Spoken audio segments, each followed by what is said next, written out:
A reading from the Holy Gospel according to Luke.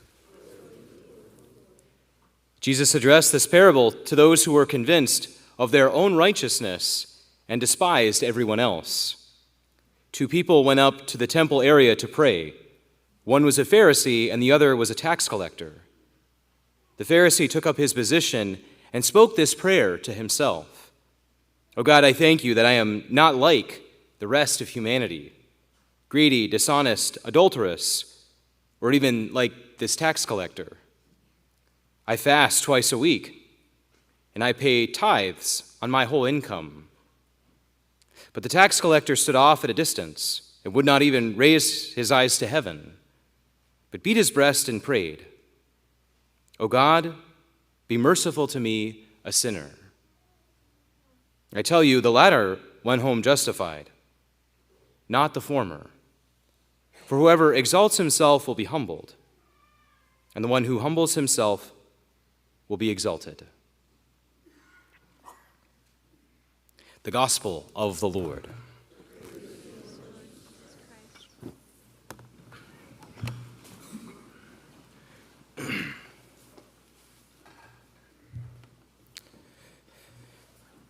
So as you know, for 2 years I worked as a campus minister in a high school that was attached to our parish in our diocese before I was ordained to the priesthood. And my main work was basically working with teenagers outside of the classroom. So teachers would say all kinds of things about what our young people were like, with their grades and their classes and whatnot. But I got to see a really different side of them than their teachers did, because I mostly worked with them on retreat, basically. So we were either preparing for a retreat or debriefing after a retreat, or we were on a retreat. So, I saw just like a totally different side of the young people that we would work with day in and day out. And one of the main things that would come up whenever we would process one of the retreat experiences that we would have is, over and over again, our teens would say, "I had no idea she was going through that. I had no idea he was struggling with that at home. I had no idea she had that story. I had no idea that was what he was going through. He never told me." And it's like, well, how is he supposed to tell you, in geometry class? There's not a lot of time for that, right? It's not a time for a deep dive. But in those retreat experiences of prayer and just getting to know one another better, you have the opportunity to be able to say, okay, this is the human person that I'm dealing with. And those opinions that I had about that person, well, they don't exactly match what this person is actually like. And so that, we have to have a little bit of a type of process of conversion. Now I know this person better, and I'm going to see them with a different light. Now, a couple months would go by, and then all the good vibes around the retreat would wear off. But it was a good learning experience for everyone. It was a good experience for me, ultimately, is to be able to understand that people are bringing something to life that I may not always perceive. And yes, I've got them all figured out because of the conversation that we had and how that person does small talk, and so I know I've got this person figured out. And we also do this ultimately when we come to the church, because we have expectations when we come to the church. There's a reason why we're here. I hear very often, "Father, I come to the church to escape the craziness of the world." I hear that a lot now.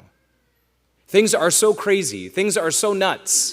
Things are so divided. Things are so sinful. Things are so far away from what God wants us to be. I come to church. I get back in the lifeboat. I'm going to be okay. I'm going to be safe.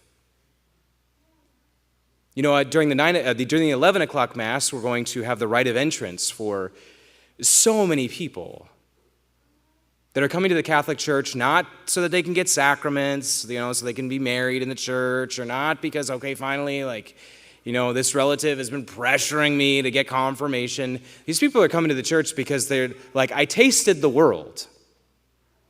I tasted paganism. Literally paganism. I tasted New Age and crystals. I tasted whatever else.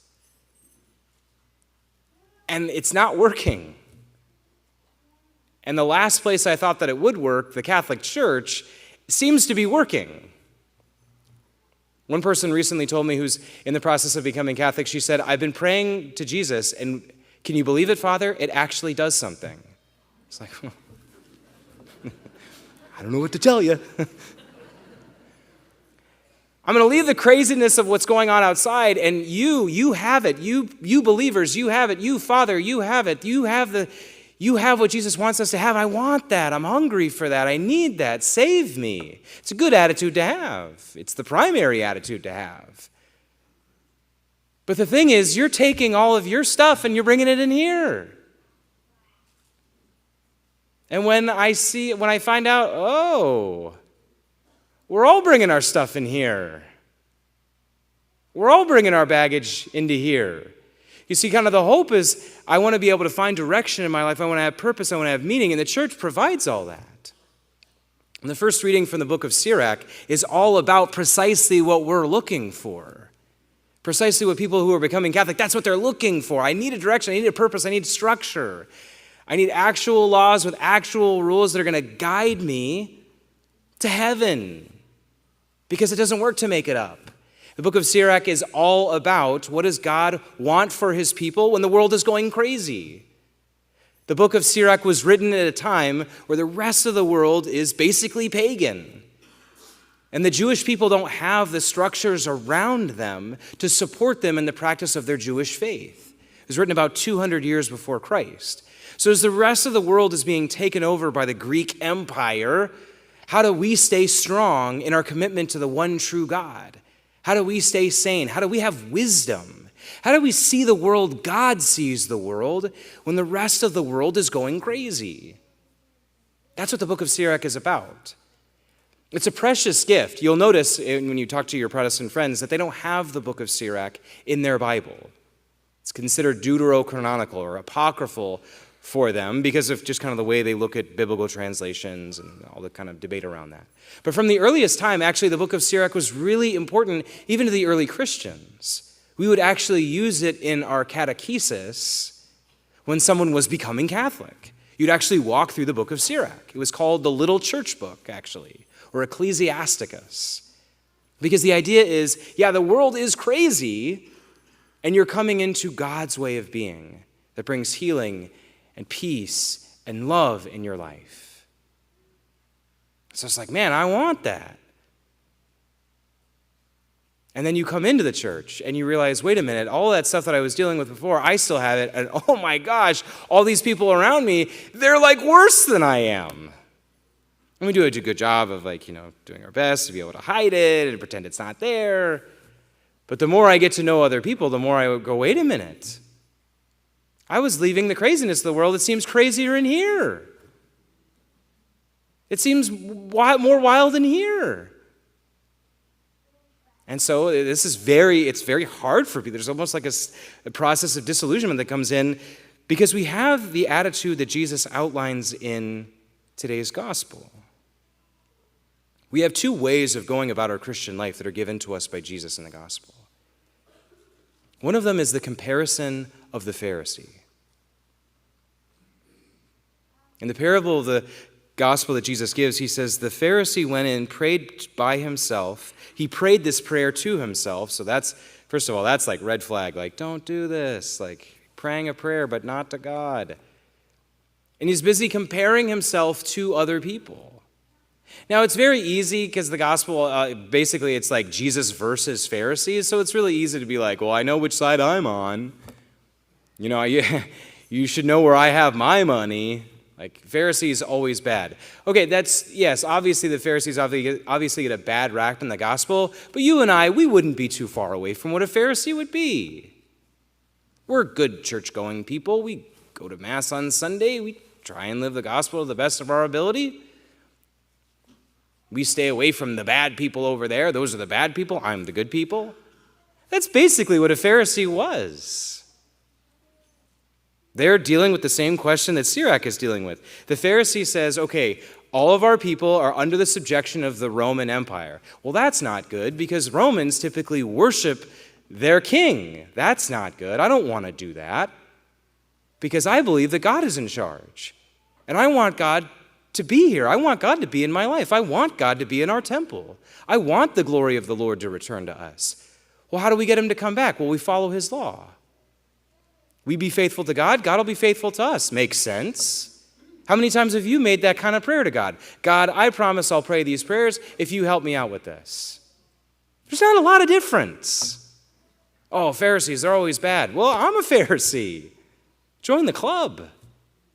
They're trying to do the right thing when the rest of the world is going crazy. But then the problem is the Pharisee comes into the temple area to pray, and the focus is on, well, as long as I'm better than the people around me, I'm better than him, better than this guy back here. How often do we come into the church and it's like, well, I'm always kind of like scanning the room, like, who am I better than? Ooh, I'm not like her yet. I gotta like level up. As if my whole Christian life is lived in comparison. And then who is the other person, the person that goes away justified? And this is where it's ironic, because it says the tax collector who comes in. The tax collector meaning tax collectors also not good people. It's like, okay, Bible says the tax collectors are bad. And yeah, tax collectors are bad in the sense that, the Roman Empire, they would collect taxes. Tax collectors would, obviously, whatever they would need to give to Rome, they would. But their whole livelihood came from what they took for themselves. So tax collectors didn't have a salary. So if they're going to make anything, they made it because they were taking away from the people, and it was like, okay, Rome needs this, Rome requires this, and this is what I get. And you would do the same thing. And I would do the same thing. I have a boat payment to make. Of course I'm going to charge extra. The circumstances aren't great, but, you got to make do with the bad circumstances. So I'm going to charge a little extra. Or I'm going to charge a lot extra.